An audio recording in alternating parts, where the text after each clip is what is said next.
Shalom, shalom, peuple de Dieu, qu'Hachem Elohim vous bénisse. Nous voici, mes bien-aimés, notre poursuite de notre enseignement sur la thématique de la troisième guerre mondiale, autrement appelée prophétiquement et bibliquement la guerre de l'Armageddon. Nous avions vu dans nos vidéos précédentes le schéma de notre sujet. Au chapitre 1, nous avions vu un aperçu sur les 70 semaines de Daniel. Au chapitre 2, nous avons vu l'Antéchrist, Israël et l'Église des Nations. Au chapitre 3, nous avions vu l'assiégement des nations. Et enfin, nous voyons présentement le chapitre 4 intitulé « La grande tribulation et persécution », autrement dit le chaos. Et donc ici, mes bien-aimés, nous comprenons que ce chapitre 4 intitulé « La grande tribulation et la persécution » nous donnera effectivement des éléments de compréhension sur ce qui est à venir. Ce chaos qui est inéluctable ici-bas sur terre. Alors sans plus tarder, Matthieu chapitre 24, du verset 1 au verset 8, nous souhaiterons lire ce passage afin de pouvoir comprendre ce qu'il en est exactement. Et le Saint-Esprit nous aidera dans cette compréhension de cette partie du chapitre 4 de notre thématique sur la troisième guerre mondiale. Nous lisons au nom du Seigneur Jésus-Christ. Comme Jésus s'en allait, au sortir du temple, ses disciples s'approchèrent pour lui en faire remarquer les constructions. Mais il leur dit, « Voyez-vous tout cela? Je vous le dis en vérité, il ne restera pas ici pierre sur pierre qui ne soit renversé. » Il s'assit sur la montagne des Oliviers. Et les disciples vinrent en particulier lui faire cette question. « Dis-nous, quand cela arrivera-t-il?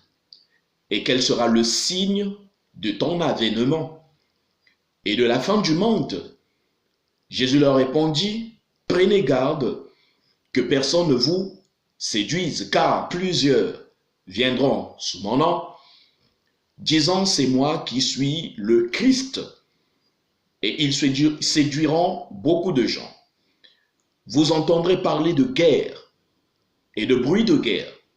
Gardez-vous d'être troublés, car il faut que ces choses arrivent. Mais ce ne sera pas encore la fin. Une nation s'élèvera contre une nation, et un royaume contre un royaume, et il y aura en divers lieux des famines et des tremblements de terre. Tout cela ne sera que le commencement des douleurs. Le Seigneur de gloire, Hachem Elohim, a signé sa parole, que nous, élus de Dieu, devrions croire et pratiquer. C'est en cela, mes bien-aimés, dans la compréhension de notre sujet, la tribulation, qu'est-ce que c'est? C'est cette pression, c'est cette oppression de la part de l'Antéchrist contre les élus de Dieu. La guerre de l'Armageddon, c'est ce paroxysme de la haine du serpent, du dragon, du diable, de Satan contre Israël, appelé autrement le serviteur de Dieu. Vous pourrez lire dans Apocalypse chapitre 12, versets 7 à 14. Alors, le summum de cette haine de Satan contre Israël, contre Dieu, va se traduire par cette guerre farouche. Et elle va impliquer toutes les nations du monde. En premier lieu, nous l'avions déjà vu dans nos enseignements passés, mes bien-aimés, pour ceux qui suivent nos enseignements régulièrement sur notre chaîne YouTube Réma la Parole, nous vous invitons. Premièrement, nous avions dit que la guerre, la vraie guerre, la véritable guerre, première guerre, a commencé au ciel.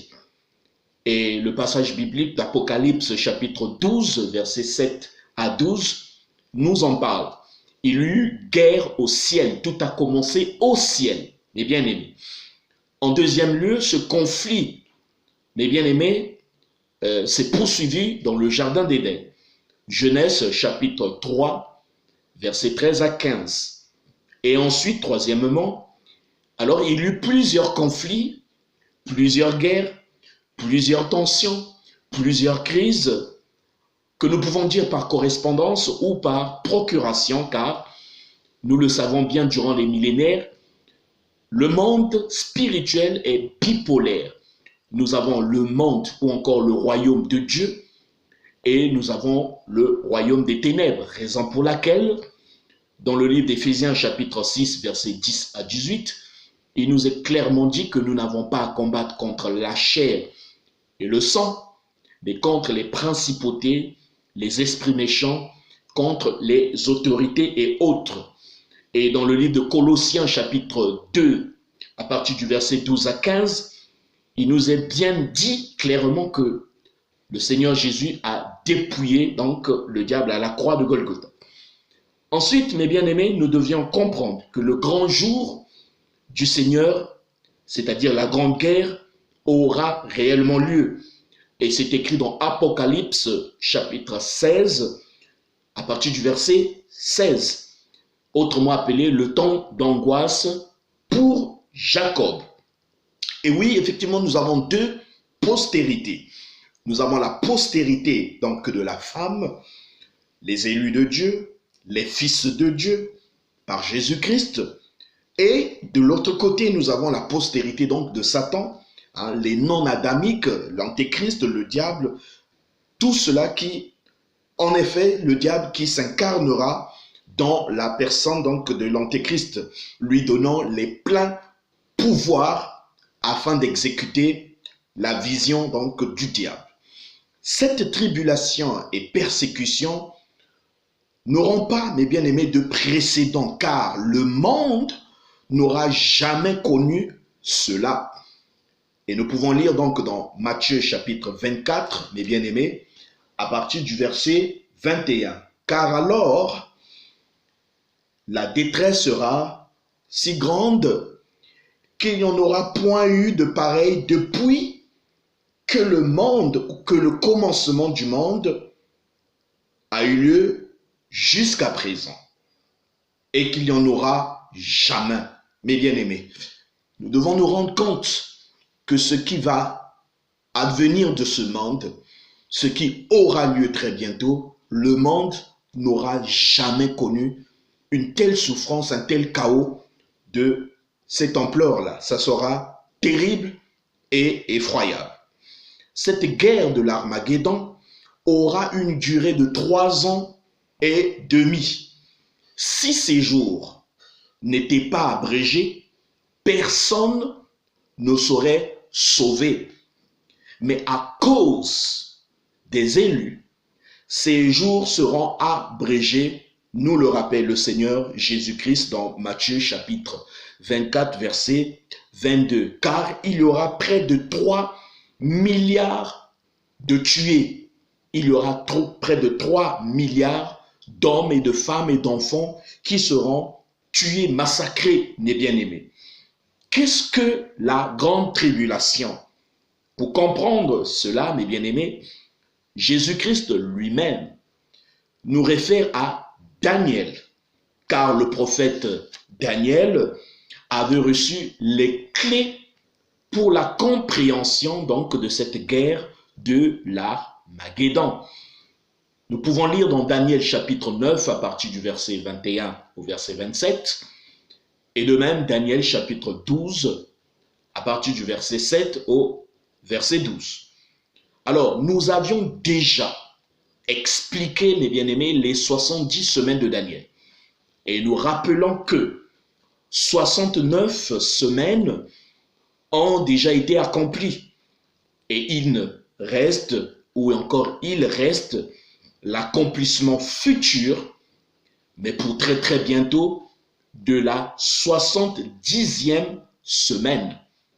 La dernière semaine prophétique, pour être accomplie, elle sera réellement accomplie totalement. Et cette 70e semaine, mes bien-aimés, ouvre en effet tout ce qui reste à accomplir ici-bas sur terre.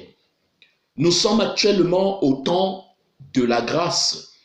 C'est la dispensation des nations qui doit se terminer très très bientôt. Et donc, juste après l'enlèvement de l'Église épouse de Christ,